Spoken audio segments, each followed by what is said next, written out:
Video number 2. We're going to try a different curve and see one that I think is better marked. Let's see, I've already got the cruise turned on, so remember that's just cruise, smart cruise, lane follow.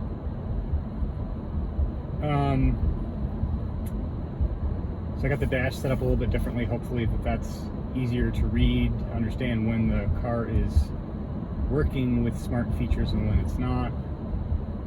You can see it turned off the lane follow there. As soon as that green steering light turns back on. I've also changed the angle of the camera a little bit. Hopefully makes it a little bit easier for you guys to see what's going on. I know that last video was not great.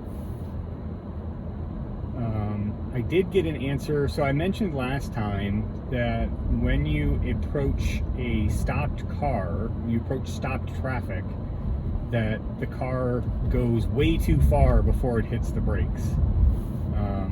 And I found out that the car, the radar and the camera, those things don't understand how to read stopped cars. It only understands how to read cars that are in motion. So when it reads a stopped car, or when it reacts to a stopped car, that's strictly the collision avoidance system, which is not really what you want.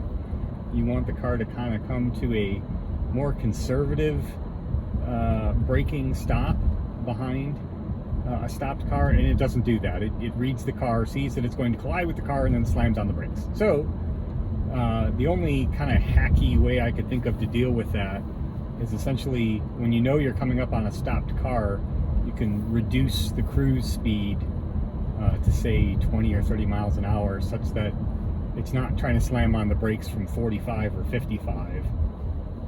It'll still slam on the brakes, but just at a much lower starting speed.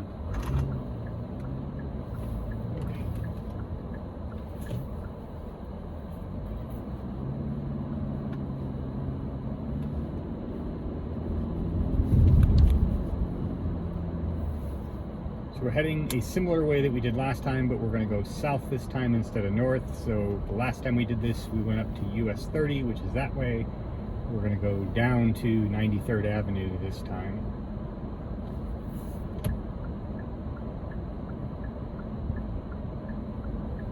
And then instead of going to the west, this time we're going to, excuse me, instead of going to the east, which we did last time, we're going to go to the west this time. And try and test some curves out.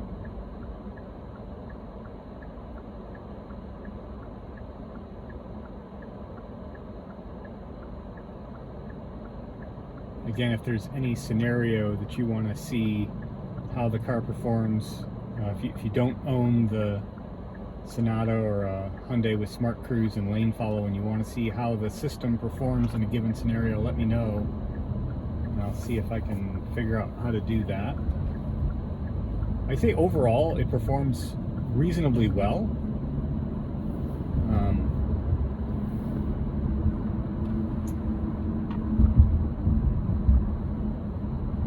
The stopped car scenario is a big gap. I mentioned Open Pilot last time. Even Open Pilot doesn't have a solve for that.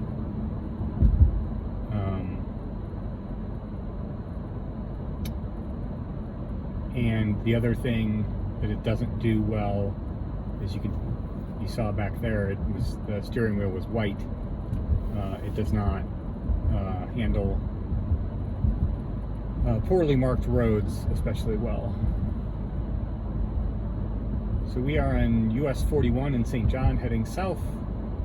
We're going to turn on to 93rd Avenue at the traffic light ahead. The car is steering, accelerating, and braking all on its own at the moment. I'm always leery of situations like that where there's a turn lane. Sometimes the car gets confused and doesn't understand where it's supposed to go.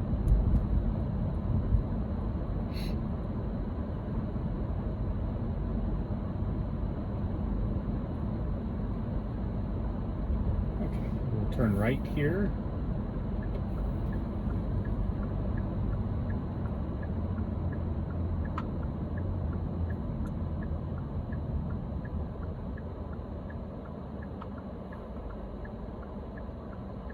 We did take the car up to University of Indiana Northwest, where I go to MBA classes at night on Thursday, and I think I had to touch the steering wheel maybe 2-3 times the entire trip.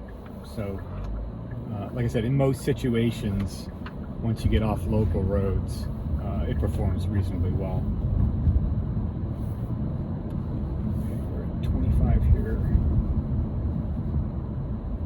No steering yet. There we go. Okay, so we got about maybe half a mile until the curves.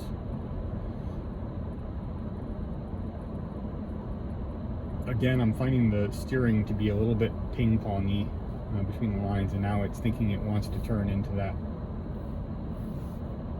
lane there, and of course we don't want that.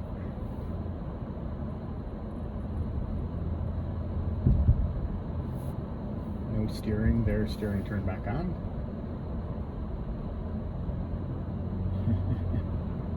Somebody behind me is very impatient.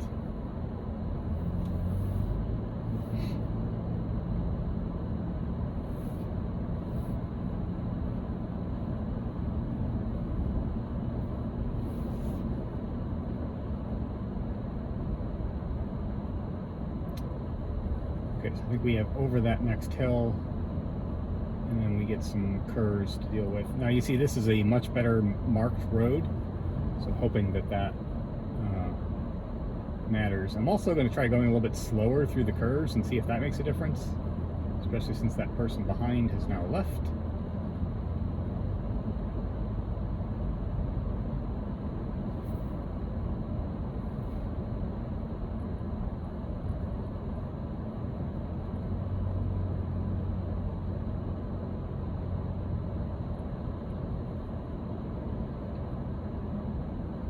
What's it going to do here? There's a left turn lane, there's a straight lane, it doesn't know what to do. Okay.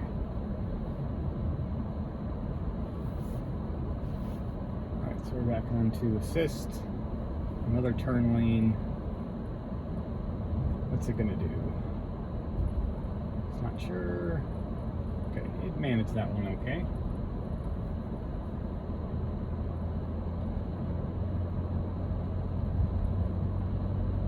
Alright, curve to the right here. Nope, it's already lost steering. Got it back. Holding the curve. That wasn't so bad. Alright, these next two are really pretty sharp.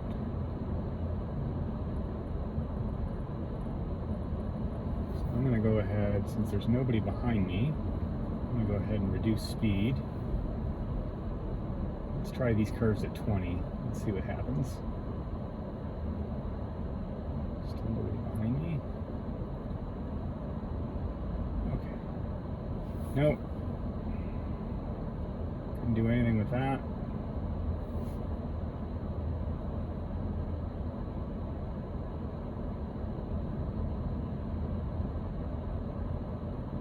Trying to keep an eye on my rear view mirror in case somebody comes racing up beside me. And it lost the curve again.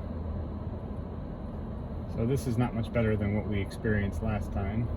Alright, and here comes somebody. Let's hope we can get through this curve before they race up on us, because this is a pretty sharp curve. I don't know that I would want to take this much faster. Nope, lost the curve again. Okay, so it's not, it's something about the read of the curve that it just doesn't seem to know what to do with.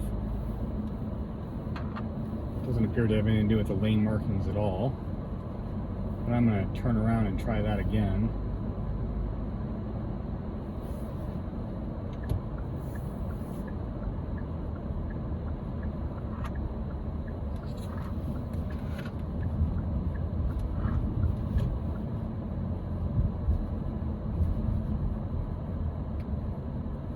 But it looked like it just couldn't find the path through the curve.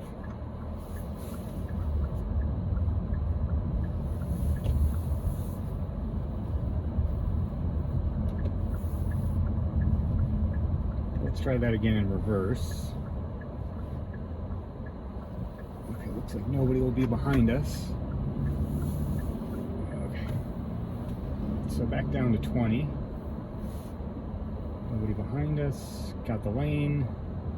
Reading it okay. Let's just try 15. Doesn't want to go any lower. That's interesting. Okay, lost the curve. Regained it. And it's going to lose it again. Yeah, lost it again.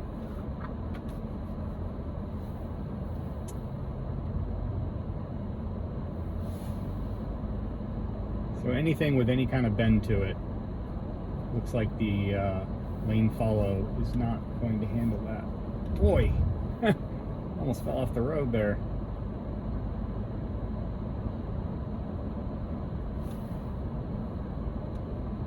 Nope, got about halfway in there and just said no thank you.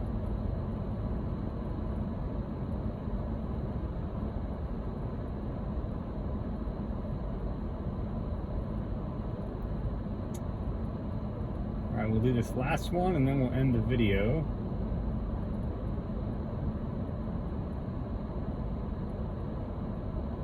Not super confident that we'll get this.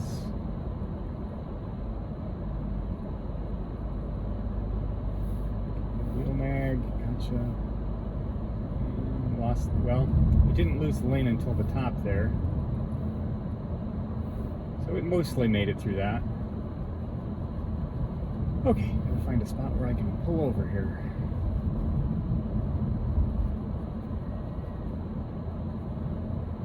Again,